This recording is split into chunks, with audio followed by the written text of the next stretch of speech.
Ako po, ibibigay kong award kay Seth, King of Making Me Happy. Si Seth, very, effortless na for him and for me din po na pasayahin niya. Ewan ko, parang katulad po niya, like, hindi naman niya kailangan mag-effort super para maging happy. Ako parang natural na lang.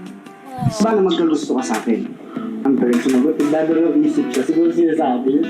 Ang tama yun. Yes.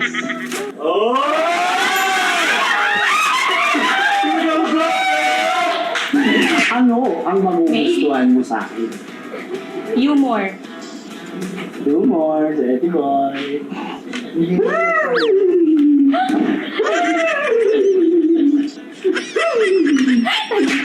Doon ata yung sinasabi mo yung sa araw na yun, hindi yung sa mall. Hindi, yun. Sa mall yun. Sorry. Sa mall. Yung palabas, pasahin na bahay ng kotse. Ah! Okay. O tapos, ay may tanong. Ano daw kwento? Yung paper... Yes po. So, makakalabas ba kami ng healed, ng mas powerful, or broken pa rin? Fractured pa rin ba? Wait lang, di ako makamukuntin sa prank.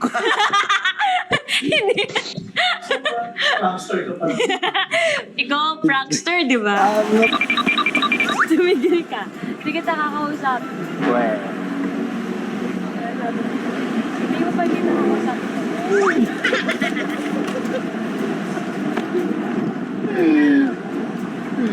wala akong sinabi. Wala akong sinasabi. Wala akong sinasabi. Dati siguro palagi nagpo-proud out dun sa buwan. Lagi siya sa ilaw. Alam mo ba guys, kada ilaw na yan, isang kontador. Ano bang sampulan ng dance step mo? Ay, Seth, ikaw na yun. Ayan, si Seth na to, si Seth na. Kaya mo yan. Isang set lang, Seth. Wait ah, wait.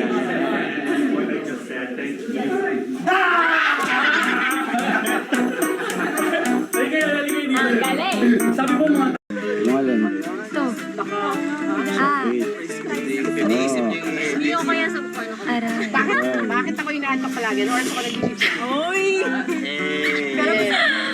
Sakit eh.